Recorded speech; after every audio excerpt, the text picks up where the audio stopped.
She's too broken to be worth anything. She's just a piece of cracked glass in a room full of diamonds. Then I will be the one who bleeds when I hold her. Amara didn't cry when the debt collectors threw her onto the cold marble floor. She cried when the man with the black tattoo winding up his neck leaned down and whispered the one sentence that rewrote her destiny. She knew her life was over the moment she saw the most feared men in Seoul tremble as Kang Jae-min entered the room. But it wasn't until she was standing in his glass-walled penthouse, surrounded by a luxury that felt like a trap, that the truth finally shattered. He didn't look at her with pity. He didn't look at her like a victim. And when he stepped into her space, his black shirt open, his piercing eyes locking onto hers, she finally understood she wasn't being saved. She was being claimed for a war she was never meant to fight. Welcome back to the Afrokoreanstoryspace channel, besties. Today we are diving into a request from one of our own. This one is for Amara. You asked to see a heroine who turns her scars into armor, and here she is. If you're watching right now, say, "I am enough" in the comments to show some love to our girl Amara. To my loyal besties, don't you dare scroll away. If you leave before you see how Jae-min handles the people who called her broken, you'll be thinking about this ending all night long. Drop a heart right now if you are ready to see how a Mafia king bows to the woman the world tried to throw away.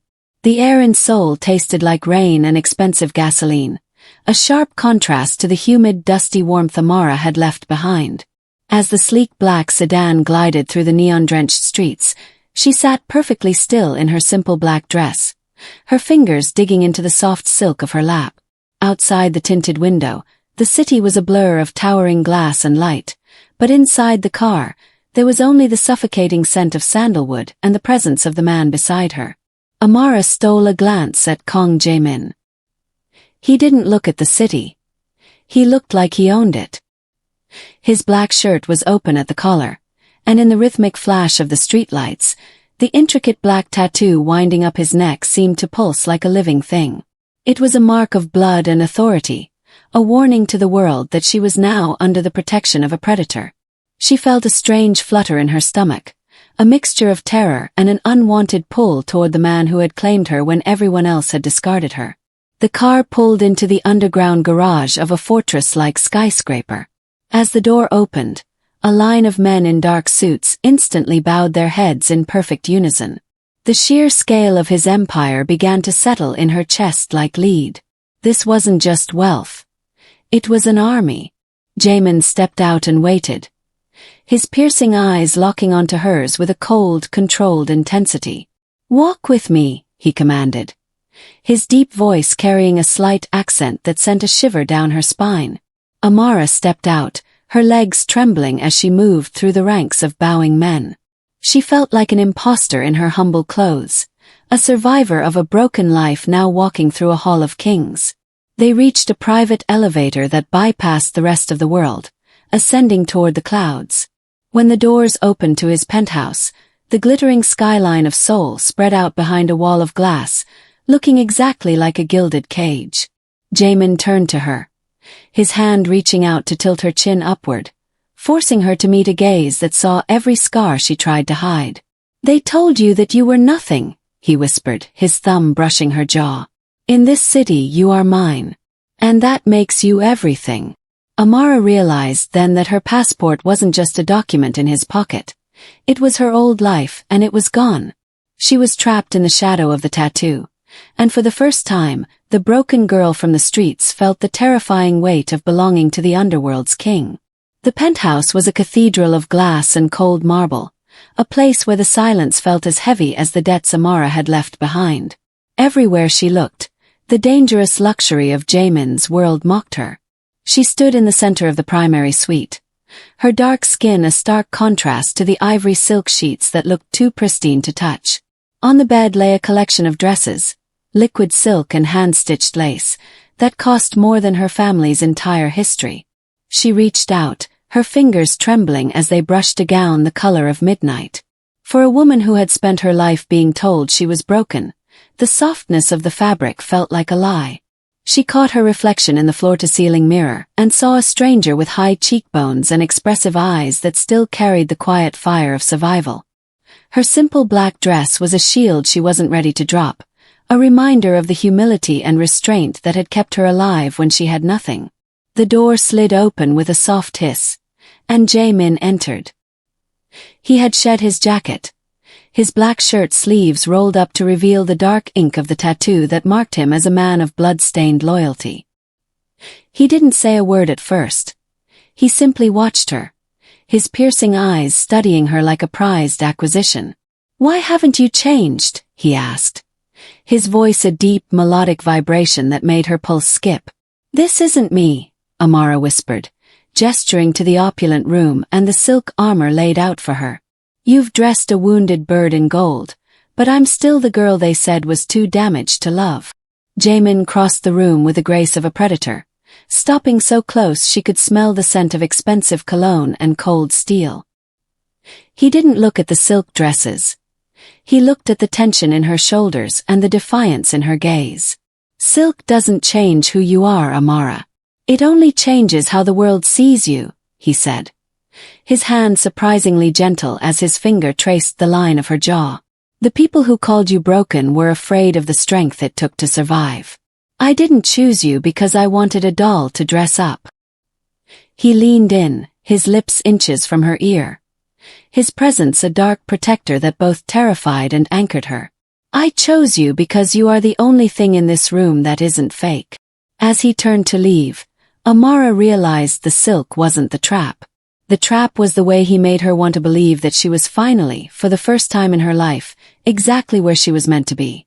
The days in the penthouse passed in a heavy, watchful silence. Jae-min was a man of few words, a ruler who governed his empire with a cold, controlled presence that demanded obedience. Amara often found him in his study, a room of dark wood and shadows, where he moved with the grace of a predator amidst a sea of glowing monitors and blood-stained ledgers. She did not cower or beg for his attention. Instead, she moved through his world with a quiet fire, her posture tense but composed as she navigated the dangerous luxury that now surrounded her. One evening, the silence was broken by the sound of glass shattering in the kitchen. When Jae-min entered, he found Amara kneeling on the cold marble, her fingers trembling as she tried to gather the remnants of a crystal vase. A thin line of red bloomed across her palm where a shard had sliced her skin, but she didn't cry out. She simply bit her lip, her expressive eyes filled with a determination that ignored the pain. Jae-min stopped. His jaw tensed and his piercing eyes locked onto the sight of her blood. To the world, he was ruthless and calculating, a king who bowed to no one. But as he watched Amara refuse to break over a simple wound, something unexpected flickered in his gaze, a crack in the ice. He crossed the room in 3 strides, his black shirt open at the collar, revealing the confidence and dominance that usually kept the world at a distance. "Stop," he commanded, his deep voice carrying a slight accent that vibrated through the small space. He reached down, his large tattooed hand covering hers to still her movement.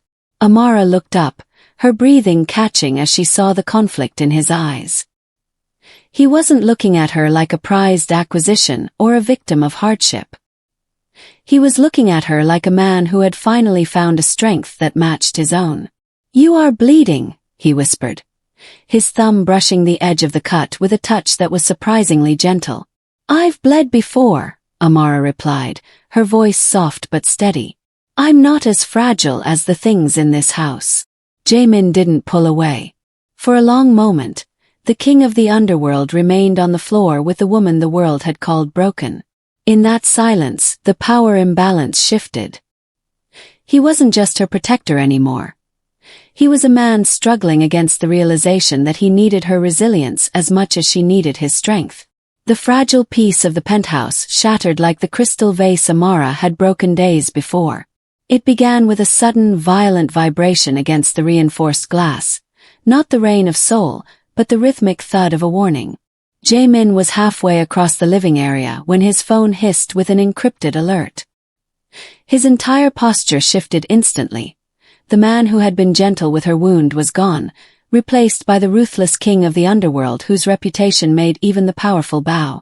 "Stay behind me," he barked, his voice dropping into a low, dangerous register.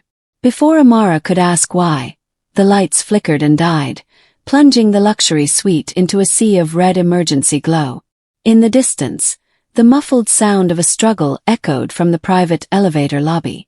The rival syndicate, those who viewed Amara not as a person, but as the only crack in Jaemin's iron armor, had finally made their move. Amara felt the cold air of the vents hit her skin as she retreated into the shadows of the dark wood furniture, her heart hammering against her ribs like a trapped bird. Through the glass, she saw the silhouette of a drone hovering outside the penthouse, its red lens fixed on her position. She wasn't just a guest or a bride anymore. She was a target. The realization sent ice through her veins. These were the dangerous people her father had warned her about, men like Kim Taewon who burned down homes with families inside. A sudden crash erupted as the balcony door was breached. Jaemin moved with the grace of a predator, his hand reaching into the waistband of his tailored trousers to produce a sleek, black weapon. He didn't look back at her, but his voice was a tether in the dark. "They think you are my weakness, Amara. They think because you are broken, you are an easy way to destroy me." He stepped into the path of a laser sight meant for her chest, his broad shoulders shielding her completely. "They are about to find out how far I will go to keep what is mine." Amara watched the man she had feared, now the only thing standing between her and a violent end. She realized then that her life and soul wouldn't be lived in a gilded cage, but on a battlefield. If she stayed weak, she would be the reason he fell. As a shadow lunged from the balcony, Jaemin met it with a calculated violence that made her realize she had been claimed for something far more terrifying than marriage. The smoke from the skirmish still hung in the air, a bitter reminder of the world Amara had been pulled into. Jaemin did not call for the cleaners immediately. Instead, he stood by the shattered balcony, the wind whipping his black shirt against his muscular frame. He looked at Amara, who was huddled in the corner, her breathing ragged and her dark fingers trembling against the silk of her dress. "Come here," he said, his voice a low vibration that commanded her presence without shouting. Amara approached him, her bare feet stepping over the debris of his empire. She felt small, a survivor of a world that had always tried to crush her. "I'm the reason they came," she whispered, her expressive eyes reflecting the flickering emergency lights. "I'm the crack in your armor. I'm just broken." Jaemin turned, his piercing eyes locking onto hers with a cold, controlled intensity. He didn't offer a comforting hug. He grabbed her hand and pressed it against the cold, hard steel of the weapon he still held. "You think you are a weakness because you have felt pain," he said, his jaw tensed. "You think the scars on your soul make you a victim." He leaned in closer, his thumb tracing the line of her jaw, his touch surprisingly gentle despite the violence that had just occurred. "Look at me, Amara. The world sees a girl who came from nothing. My enemies see a target. But I see something they don't." His hand moved to her chest, right over her hammering heart. "Vulnerability isn't a hole for them to crawl into. It is a fuel. It is the fire that kept you alive when the world tried to freeze you out." Amara looked at him, the quiet fire in her gaze beginning to burn brighter. She had spent her life hiding her wounds, ashamed of the hardship and betrayal she had endured. But standing there with the king of the underworld, she realized that her resilience was a form of power he respected. "If you let them see your fear, they will feed on it," Jaemin whispered, his lips inches from her ear. "But if you show them the fire that fear created, they will burn." He stepped back, his black tattoo pulsing in the shadows as he watched the transformation in her eyes. He wasn't just her dark protector anymore. He was a mentor, showing her that she hadn't been chosen for her beauty or her brokenness. She had been claimed because she was the only one with the hidden strength to stand beside a man who bowed to no one. The past was a ghost that refused to stay buried, and it arrived in Seoul in the form of a grainy video sent to Jaemin's private terminal. Amara stood in the study, her breath hitching as she saw the faces of the people who had betrayed her back home, those who had sold her secrets and left her for dead. They were demanding a price for their silence, threatening to leak the truth about the broken girl who had tricked a king. They thought she was still the same vulnerable woman they could manipulate with shame. Jamin sat behind his desk, his eyes cold and fixed on the screen. He didn't look at Amara with accusation. Instead, he watched her as she stood with her chin lifted, her expressive eyes reflecting a quiet fire rather than the terror they expected. The shadow of his neck tattoo seemed darker in the dim light of the study, a mark of the dominance he was about to unleash. "They think your history is a weapon," Jamin said, his deep voice slicing through the tension. "They think they can use your scars to bargain with me." "I have nothing left to give them," Amara whispered, her voice steady despite the memories clawing at her.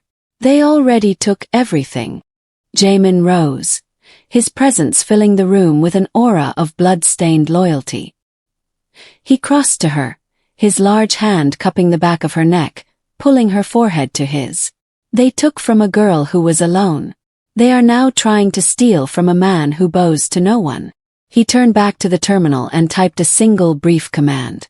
Amara watched as he initiated a calculated cruelty she had only heard of in whispers. He didn't just ignore the blackmail. He systematically dismantled the lives of those reaching out from her past. Within minutes, their bank accounts were drained, their own dark secrets were sent to the very authorities they feared, and their digital existence was erased. "I don't pay for silence, Amara," he said, his piercing eyes locking onto hers. "I create it." As the screen went dark, Amara realized that Jamin wasn't just protecting her reputation. He was cauterizing her wounds. He had seen the broken parts of her and decided they were worth more than the gold in his vault. The ghosts of Uganda and America were gone, silenced by a predator who had decided that her past belonged to him just as much as her future did. For the first time, the weight of his possession didn't feel like a cage. It felt like justice. The silence of the penthouse was different tonight. It wasn't the heavy, suffocating weight of a cage, but the stillness that comes before a storm. Jamin stood by the floor-to-ceiling windows, the city of Seoul spread out beneath him like a map of his own making. In his hand, he held a small, dark leather folder, Amara's passport, and a first-class ticket back to a life that didn't involve shadows, tattoos, or blood. He didn't turn around when he heard her soft footsteps on the marble. "The ghosts are gone, Amara," he said, his voice a low, melodic vibration. "The people who hurt you will never speak your name again. You are free." He held out the folder. Amara looked at it, her heart hammering against her ribs. This was the moment she had prayed for since the night she was claimed. Her freedom was inches away, a chance to return to the world where she was just another face in the crowd, away from the dangerous luxury and the piercing eyes of the man who had bought her safety. Amara reached out, her fingers brushing against the leather, but she didn't take it. Instead, she looked at the reflection of the man standing before her. She saw the tension in his jaw, the slight parting of his lips as if he were holding back a plea he was too proud to utter. She saw the king who bowed to no one, yet stood there offering her the one thing that would leave him vulnerable. "You said you didn't choose me because I was a doll," Amara whispered, her voice gaining a strength she hadn't known she possessed. "You chose me because I was the only thing in this room that wasn't fake." She stepped closer, moving into his space until she could feel the heat radiating from his body. She looked at the tattoo on his neck, no longer seeing it as a mark of terror, but as a symbol of the loyalty he had used to cauterize her past. "If I leave, I go back to being the girl the world tried to break," she said, her expressive eyes locking onto his. "If I stay." "If you stay," Jamin interrupted, his hand finally reaching out to cup her cheek with a desperation he couldn't hide. "You aren't a prisoner. You are the queen of a world that will learn to fear you as much as they fear me." Amara took the passport from his hand, but she didn't tuck it away. She walked to the shredder in the corner of the study and watched as the document that defined her old life was turned into dust. She turned back to Jamin, her posture composed, her quiet fire now a steady flame. "I'm not running anymore," she said. In that moment the power shifted. She wasn't just a woman who had been chosen. She was a partner who had decided to choose him back. The transformation was complete. Amara stood before the mirror, but the girl who had arrived in a simple black dress was gone. In her place was a woman draped in midnight blue velvet that hugged her curves and deepened the glow of her skin. Her natural hair was styled into an elegant architectural crown, and around her neck sat a collar of black diamonds, a gift from Jae-min that mirrored the ink on his skin. She was no longer hiding her scars. She was wearing them like a sovereign. When the heavy doors of the Grand Hyatt's ballroom swung open, the collective gasp of Seoul's elite was audible. This was the Dragon's Lair, a gathering of the city's most dangerous and powerful figures, and they had all expected to see Kang Jae-min alone, or perhaps with a decorative trophy. They were not prepared for the striking black woman who walked beside him, her hand resting with quiet confidence on his arm. Jae-min moved through the crowd like a storm front, his piercing eyes daring anyone to breathe a word of dissent. The tension in the room was thick enough to cut, a physical weight that pressed against Amara's chest. She saw the flickers of shock and the shadowed glares of his rivals, men who had whispered that Jae-min had grown soft, that he had wasted his favor on a broken girl from nothing. They reached the center of the floor where Kim Tae-won stood, his face a mask of poorly hidden disdain. "A bold choice, Kang," Tae-won sneered, his eyes raking over Amara with a predator's hunger. "But we all know that even the finest silk can't hide what's cracked underneath." The room went deathly silent. Jaemin's jaw tensed, his hand tightening over Amara's, but before he could speak, Amara stepped forward. She didn't flinch. She didn't look at the floor.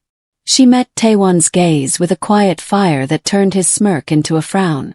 "A diamond is only a piece of charcoal that handled stress exceptionally well," she said, her voice steady and melodic, carrying to every corner of the silent room. "If you're looking for something that breaks easily, Mr. Kim, you're looking at the wrong person." Beside her, she felt the subtle shift in Jae-min. The coldness in his presence didn't vanish, but it was joined by a fierce, dark pride. He leaned in, his lips brushing her ear in a ghost of a caress that sent a message to everyone watching. She wasn't his hostage, she was his heartbeat. "You see," Jaemin's voice rang out, cold and final as he looked at his rivals. "I didn't choose a wife, chose a queen. And you will bow to her just as you bow to me." As they moved toward the high table, Amara realized the whispers hadn't stopped, but the tone had changed. The underworld had come to see a victim, but they were leaving with the realization that the king had found his match. The transition from the gala to the reality of the streets was a blur of steel and fire. The ambush happened in the narrow, rain-slicked corridors of the warehouse district, a desperate move by Kim Tae-won to reclaim the power he had lost in the ballroom. Tires screeched, and the air was suddenly filled with the deafening rhythm of gunfire. Jae-min reacted with the instinct of a man born in the shadows, shoving Amara down between the car and a concrete pillar. But as he turned to return fire, a hidden sniper's round grazed his shoulder, the force spinning him back. For the first time, Amara saw the king of the underworld falter. Blood, dark and real, began to stain his white silk shirt, and his weapons skittered across the wet pavement, landing just out of his reach. Kim Tae-won emerged from the darkness, a jagged smirk twisting his features as he leveled his gun at Jaemin's chest. "See, Kang. Even a king bleeds. And without your claws, you're just an old man with a pretty, broken toy." Amara felt the familiar coldness of terror wash over her, but beneath it, the hidden fire Jae-min had taught her to find roared to life. She didn't freeze. She didn't scream. While Taewon was distracted by his own arrogance, Amara's fingers closed around the discarded weapon. She stood up. Her posture was no longer tense with fear, but composed with a lethal determination. She didn't look like a victim, she looked like a reckoning. "I told you," Amara's voice rang out steady and cold.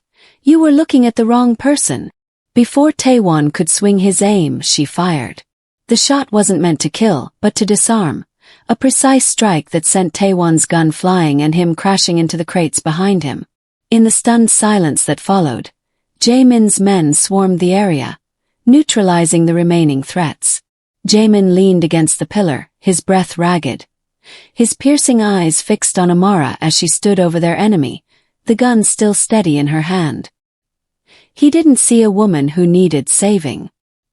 He saw the only person in the world who could stand in the path of his destruction and remain unyielding.